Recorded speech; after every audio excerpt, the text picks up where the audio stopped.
Hello and welcome to this video on a simple sky gradient.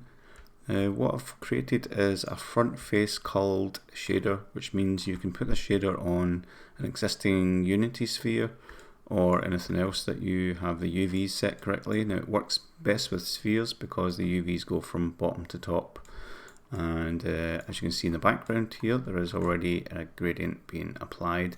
Now it's not your typical gradient where you've got the horizontal bar and certain colors to put in each notch.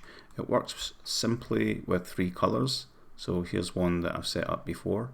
Now I'm just going to duplicate this, do Control D, and you just want to drag it over to the sky there and start making changes. So you can change the upper color, the mid color,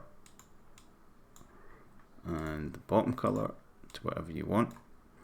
Once you've done that, you can play around with these adjustment sliders and they'll give you a slightly different banding or gradient between each. Let's go for something a little bit more extreme. It's a real nice way to get a soft gradient that matches your game.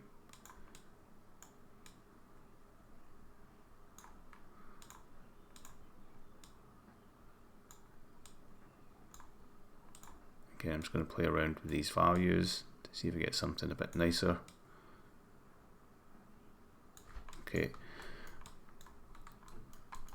so there's a reflection probe in here and I've set it to on awake, that it rebakes this reflection probe. Now I can toggle it on and off for it to update, and the search here is, it's got a near distance and a far distance because you don't want it to go so low that it starts to pick up some objects, or maybe you do, but I like to bring it to a point where it's beyond a lot of the main objects and it's starting to reflect more of the less immediate environment, and then you can send the far distance beyond the actual sphere. So if you scroll right out or you scale this sphere down, you will see that it's just a front face culled shader on an existing Unity sphere. So you can set this up really easy. Just going to delete that one, add 3D object sphere, and if I increase the size of that, then put the shader onto it, it's going to get rid of the rendering of the front faces and only show you the back faces, but in the opposite sort of way where they'll point the camera. And make up any kind of gradient that you like.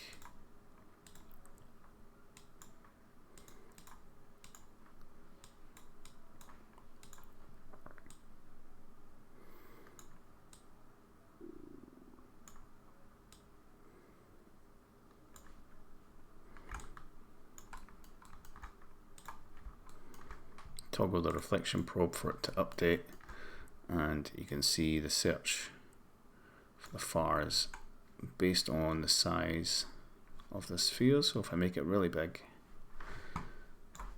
let's increase the height a little bit so we get more of a kind of gradient like this.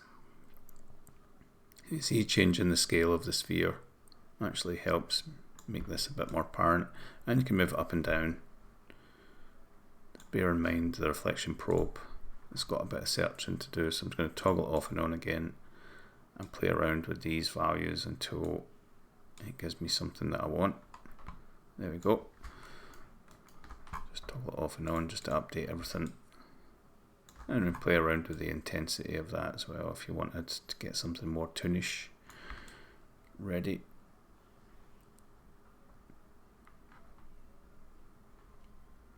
And that's pretty much it. So you can easily make up shaders, different gradients through these shaders, play around with the values.